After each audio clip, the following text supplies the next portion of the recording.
All right, this video is for clarinet players only. You'll need the mouthpiece and the barrel joint, okay? Just taking a look at the mouthpiece, let's go over some of these parts. So you have the mouthpiece cap. So whether it's metal or plastic, it still does its job, okay? Always use the mouthpiece cap. I can't tell you how many times students have dropped a mouthpiece, it clanks across the floor, and then there's a little chip out of this mouthpiece. This little $2 or $5 or $7 or however much it costs, I don't know, that little tiny piece protects a much more valuable piece, okay? So anytime you are not holding on to this mouthpiece, always put the mouthpiece cap on. The other piece that you're going to need on this mouthpiece is a ligature. This is a common metal ligature. There are all varieties of ligatures. This one's a leather one. They make plastic ones.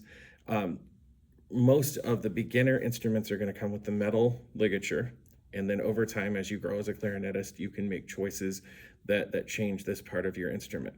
But we're gonna take a look at where this is situated.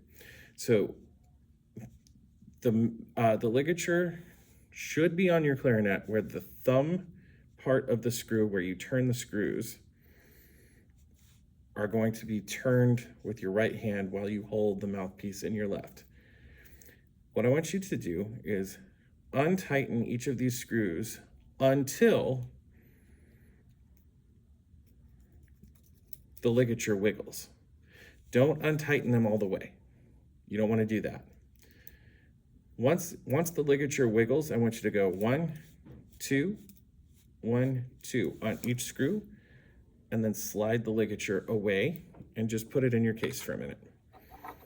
Then we're going to grab the barrel joint and the mouthpiece. When I put the mouthpiece and the barrel joint together, there's only one way that it will work. If I put it in incorrectly, those parts do not match up. They're going to be too loose. So the other way, it almost feels too tight. What you're going to do is you're going to get it started, and then very gently, like you're turning a doorknob, back and forth, slide those together until the metal part or the metal band of the barrel joint matches up with the mouthpiece. In band practice, usually what you're doing with the reed at this point is putting it in your mouth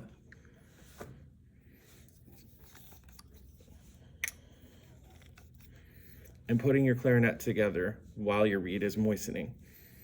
Then you're going to match the flat side of the reed with the flat part of your mouthpiece. And I'm trying to show you an angle where you can see that this is the flat part.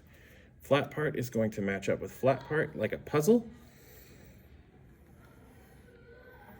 I'm going to hold it with my thumb.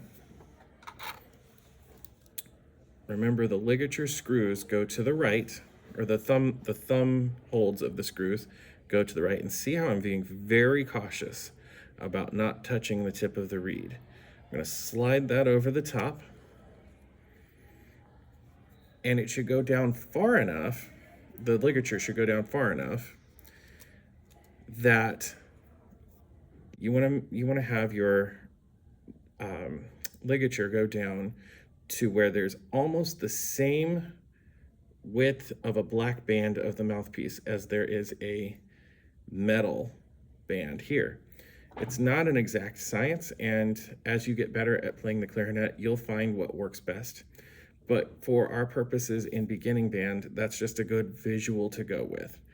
All right, and once you have that situated, you're going to tighten the screws until they stop turning. You're not going to crank them down, just very gently tighten the screws, and then they'll stop turning. Now, a couple of things to look out for. You want to make sure that the reed is straight on the mouthpiece, so you don't want it crooked, offset one way or the other, because that's going to cause squeaks and squawks. And you'll be able to hold it up to the light and see that there's a little bit of light shining through. And you just loosen up the screws and wiggle the reed back into place and tighten the reed back, okay? This takes time to perfect. So in the first couple of days, as you're learning to do this, practicing getting the reed on the right way is going to take a little bit of patience. The other thing that I didn't talk about is that the reed should stick up over the mouthpiece so that when I look at the mouthpiece back here, it sticks up just about a thumbnail's width, which how wide is a thumbnail? I don't know, but it kind of looks like I have a little thumbnail of a reed over the top. Okay, so you can kind of see that peeking up over the top there. Do not touch your reed, the tip of your reed with anything but your mouth though. All right, so this is what a properly assembled clarinet reed and mouthpiece look like.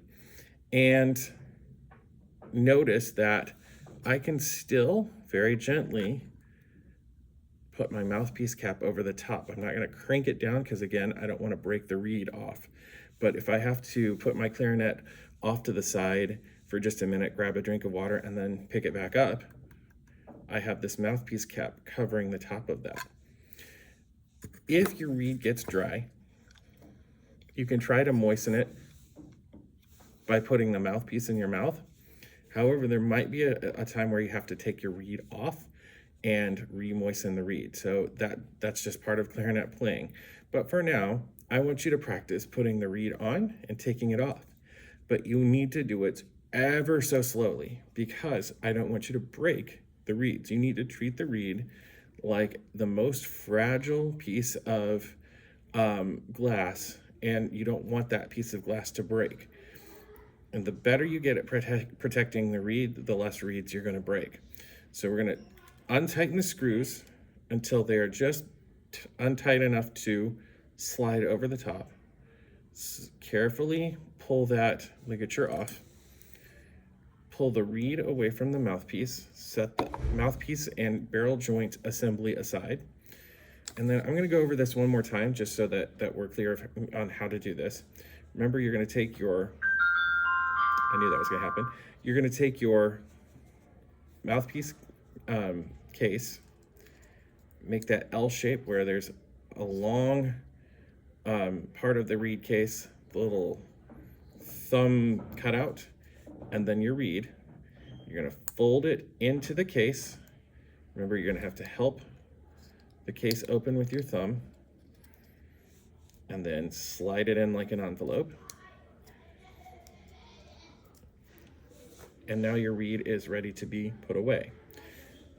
The next thing that you would do is take a swab and drop it into your mouthpiece. I don't have my swab yet, it's still on back order, but you put your swab through, pull it out a couple of times to get all the moisture and grossness out of your mouthpiece. Take the mouthpiece apart, set the barrel joint back in your case. Put the ligature back over your mouthpiece. Don't worry if it goes down a little bit more than properly because, again, we're just putting this away for storage purposes. Mouthpiece cap back over the mouthpiece, and then put that back in your case. All right?